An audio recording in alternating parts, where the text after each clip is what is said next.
آج کے دور میں مسلم دنیا کے اندر جو کچھ بھی ہو رہا ہے، یہ جو برے حالات بنے ہوئے ہیں، ان تمام چیزوں کا کنیکشن آج سے کچھ سال پہلے ہونے والی ان خفیہ میٹنگ سے جڑتا ہے کہ جو رات کے اندھیرے میں کی گئی تھی۔ جی ہاں، عرب کا ایک شہزادہ ایک بنا نام والے اور بنا پہچان والے جہاز سے اڑان بھرتا ہے اور پھر یورپ کے ایک نامعلوم شہر میں اترتا ہے، جہاں پر پہلے سے ہی موساد اور CIA کے لیڈرز اس کا انتظار کر رہے ہوتے ہیں، اور پھر رات کے اندھیرے میں وہ میٹنگ ہوتی ہے کہ جو اگلے لمبے وقت کے لیے پوری کی پوری مسلم دنیا کو بدل کر رکھ دیتی ہے۔ اور ان لوگوں کے بیچ ہونے والی یہ سیکریٹ میٹنگز، یہ خفیہ ملاقاتیں ایک بار نہیں بلکہ بار بار ہوتی ہیں۔ دنیا کے عام لوگوں کو کچھ بھی خبر نہیں ہوتی ہے کہ آخر اندر ہی اندر چل کیا رہا ہے، مگر پھر اچانک سے دنیا کے سامنے یہ تصویر آتی ہے۔ اب اس تصویر کا اصلی مطلب کیا ہے، اس کی اہمیت کیا ہے، اور اس نے مسلم دنیا کے اوپر کیا خطرناک اثرات ڈالے، ان تمام چیزوں کو جاننے کے لیے ہمیں ہمیشہ کی طرح ایک بار پھر سے اتہاس کے پنوں کو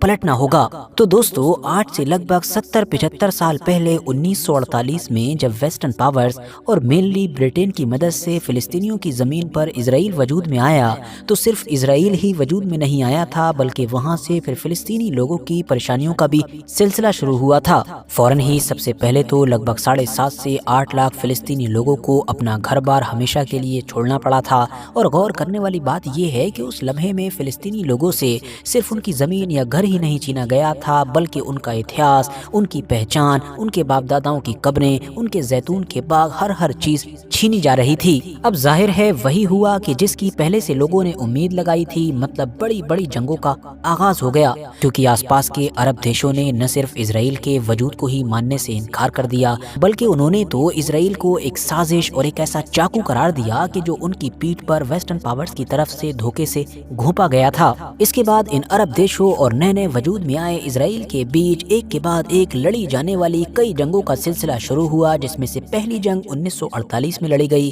پھر 1956 میں، پھر 1967 میں، اور اس کے بعد 1973 میں لڑی گئی۔ ایک کے بعد ایک لڑی جانے والی یہ جنگیں نہ صرف پہلے سے بڑی ہوتی جا رہی تھیں، بلکہ عربوں کے لیے اتنی ہی بڑی ذلت، ہار اور نقصان بھی لے کر آ رہی تھیں، کیونکہ جہاں ایک طرف اسرائیل کے پاس بالکل شروع سے ہی کبھی برٹن، کبھی فرانس تو کبھی امریکہ کا سپورٹ رہا، تو وہیں دوسری طرف جو عرب تھے وہ اپنے آپ کو ہمیشہ بے بس پا رہے تھے۔ مگر ہاں، ہر گزرتے وقت کے ساتھ اور ہر ملنے والے بڑے نقصان کے بعد عربوں کے اندر اسرائیل کو لے کر جو نفرت تھی، یا پھر فلسطینیوں کے ساتھ کھڑے ہونے کا اور ان کی مدد کرنے کا جو جذبہ تھا، وہ لگاتار بڑھتا ہی جا رہا تھا۔ آپ یہ بھی کہہ سکتے ہیں کہ سلطنت عثمانیہ کا دور ختم ہو جانے کے بعد یہ جو عرب دنیا ویسٹرن پاورز کی طرف سے بنائے گئے چھوٹے چھوٹے بارڈرز کے اندر بڑھ چکی تھی۔ ان تمام عرب لوگوں کو اگر کوئی چیز ابھی تک یونائٹ کی ہوئی تھی تو وہ پیلسٹینین کوز تھا، مطلب فلسطینی مقصد تھا۔ دھیرے دھیرے وقت گزرتا گیا اور پھر سال آیا 2002 کا، کہ جب ایک لمبے اسٹرگل سے، ایک لمبی کشمکش سے تھک چکے عرب دیشوں نے ایک فائنل سولوشن نکالنے کا فیصلہ کیا۔ لگ بھگ 22 کے قریب عرب دیش لیبنان کے شہر بیروت میں ٹیبل پر بیٹھے اور دنیا کے سامنے ایک پیس منصوبہ پیش کیا، جس کو نام دیا گیا دا عرب پیس انیشیٹو۔ اس پیس پلان میں اسرائیل کو یہ آفر دیا گیا کہ اگر وہ 1967 سے پہلے والے بارڈر پر واپس چلا جاتا ہے، مطلب سیریا کا جو گولان ہائٹس ہے اس پر سے قبضہ ختم کر دیتا ہے، ویسٹ بینک اور غزہ جیسے جو فلسطینی علاقے ہیں ان سے قبضہ ختم کر دیتا ہے اور پیچھے ہٹ جاتا ہے، فلسطین کو ایک دیش کے طور پر بھی مانیتا دے دیتا ہے، ایک ایسا فلسطین کہ جس کی راجدھانی بیت المقدس ہوگی، تو ہم تمام عرب دیش بھی اسرائیل کو ایک دیش کے طور پر مانیتا دے دیں گے۔ اب ساتھیوں، اسرائیل نے اس پیس پلان کو قبول کیا یا نہیں کیا یہ تو ایک الگ ٹاپک ہے، مگر سوچنے والی بات یہ ہے کہ 2002 میں جب عربوں کی طرف سے یہ منصوبہ پیش کیا جا رہا تھا، تو شاید اس دور میں دنیا نے کسی نے بھی نہیں سوچا ہوگا کہ ٹھیک 18 سال کے بعد ان عرب دیشوں میں بھی سب کچھ بدل جائے گا۔ ان دیشوں کی گدی پر بیٹھنے والے جو لیڈرز ہوں گے، جو ان کو چلانے والے لوگ ہوں گے، اس معاملے پر ان کا جو نظریہ ہوگا، جو تھنکنگ ہوگی یا جو فیوچر پلان ہوگا، وہ پوری طریقے سے اپوزٹ ہوگا۔ جی ہاں، ایسا ہم اس لیے کہہ رہے ہیں کیونکہ 2002 میں لائے گئے اس پیس پلان کے لگ بھگ 15 سال کے بعد ہی وہ خفیہ ملاقاتیں، وہ خفیہ کالز شروع ہو گئی تھیں کہ جن کا ذکر بالکل شروع میں کیا گیا تھا، اور پھر 2020 میں اچانک سے دنیا کے سامنے یہ تصویر آئی تھی جس کو نام دیا گیا تھا ابراہم اکارڈ۔ اب یہ جو ابراہم اکارڈ تھا، یہ دراصل ایک طرح کی ڈیل اور ایک طرح کا معاہدہ ہی تھا کہ جو چند عرب دیشوں اور اسرائیل کے بیچ امریکہ کے دوارا کرایا گیا تھا۔ نام بھی اس کو ابراہم اکارڈ اسی لیے دیا گیا تھا تاکہ دنیا کو یہ میسج دیا جا سکے کہ اب سے جو ابراہیم علیہ السلام کی اولادیں ہیں جو مڈل ایسٹ میں رہتی ہیں، مطلب کہ عربی لوگ کہ جو اپنا شجرہ حضرت ابراہیم علیہ السلام کے بیٹے حضرت اسماعیل علیہ السلام سے جوڑتے ہیں، اور یہودی لوگ کہ جو اپنا سلسلہ حضرت ابراہیم علیہ السلام کے ہی ایک دوسرے بیٹے حضرت اسحاق علیہ السلام سے جوڑتے ہیں، وہ دونوں ہی لوگ خوشی خوشی رہیں۔ مگر ساتھیوں، سچائی تو یہ ہے کہ ابراہم اکارڈ کا جو مقصد تھا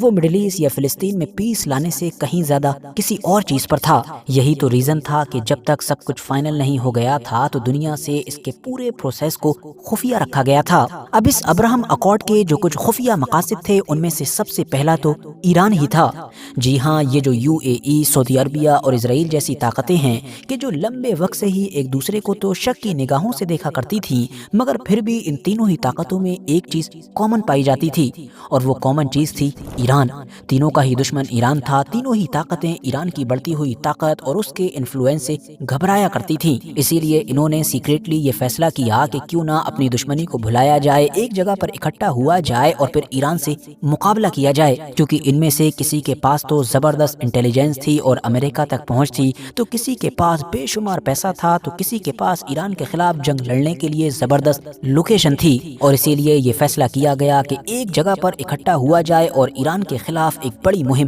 شروع کی جائے۔ اب ساتھیوں، اس ابراہم اکارڈ کے اندر جتنے بھی مسلم دیش تھے کہ جنہوں نے اسرائیل کو قبول کیا تھا، ان کو اگر باری باری سے دیکھا جائے تو سب سے پہلے نمبر پر آتا ہے UAE، مطلب کہ یونائٹڈ عرب ایمریٹس کے جو سب سے آگے تھا۔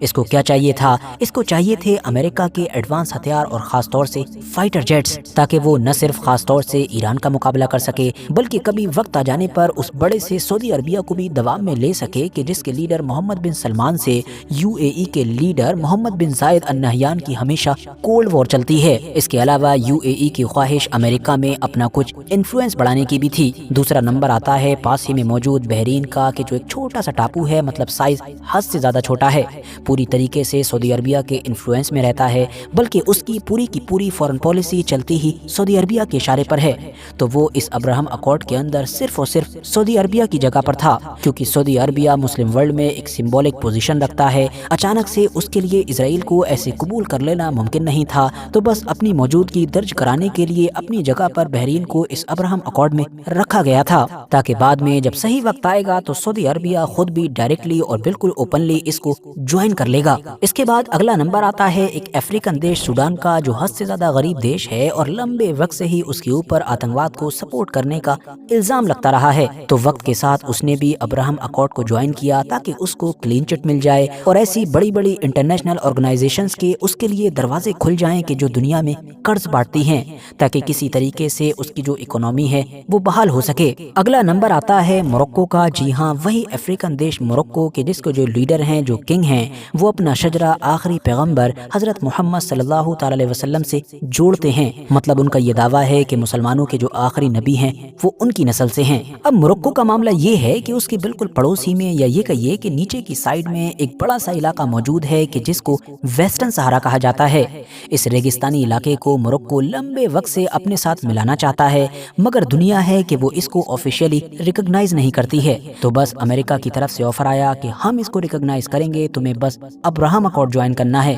لہٰذا موروکو نے ابراہم اکارڈ جوائن کر لیا۔ اب آپ لوگ سوچ رہے ہوں گے کہ ان تمام دیشوں کو تو ابراہم اکارڈ جوائن کرنے کے بدلے میں امریکہ کی طرف سے کافی کچھ ملا، مگر انہوں نے کیا دیا؟ کیونکہ ہم جانتے ہیں کہ اس دنیا میں کوئی بھی چیز فری نہیں ہوتی ہے۔ تو جی ہاں، ان تمام دیشوں کی طرف سے بھی امریکہ اور اسرائیل کو ایک چیز دی گئی تھی، اور وہ چیز تھی فلسطین۔ جی ہاں، پیلسٹینین کاز، وہ مقصد کہ جو ان کے باپ دادا، ان کے لوگ، ان کے پرانے لیڈرز پچھلے 70-80 سال سے اپنے ساتھ لے کر چل رہے تھے، اور کسی بھی حالت میں اس معاملے میں کمپرومائز کرنے کے لیے تیار نہیں تھے۔ مگر اب چند مہینوں کے اندر ہی، بلکہ یہ کہنا بہتر ہوگا کہ چند ہفتوں کے اندر ہی، پچھلے 70-80 سال کا اتہاس پوری طریقے سے بدل چکا تھا۔ مگر اصلی کھیل تو اب شروع ہونے والا تھا، کیونکہ ابراہم اکارڈ کے بعد اسرائیل کو اس بات کا یقین ہو گیا تھا کہ وہ اس پورے علاقے میں پوری طریقے سے آزاد ہو چکا ہے۔ مطلب اس علاقے کے جتنے بھی اثردار عرب دیش تھے، ان سے اسرائیل یا تو کھلے عام ہاتھ ملا چکا تھا یا اندر ہی اندر ہاتھ ملا چکا تھا، تو وہ اس کے کسی بھی قدم پر اب کوئی بھی آبجیکشن نہیں کرنے والے تھے۔ اور اس چیز کا ثبوت پہلی بار 2023 میں دنیا کو دیکھنے کو بھی ملا کہ جب غزہ کے اندر اسرائیل نے کھلے عام قتل عام شروع کیا۔ غزہ کے اندر اسرائیل نے جو کچھ بھی کیا، اس کی جتنی بھی کڑی نندا ہوئی یا پھر اس کو روکنے کی جتنی بھی کوششیں ہوئیں، وہ عرب دنیا سے کہیں زیادہ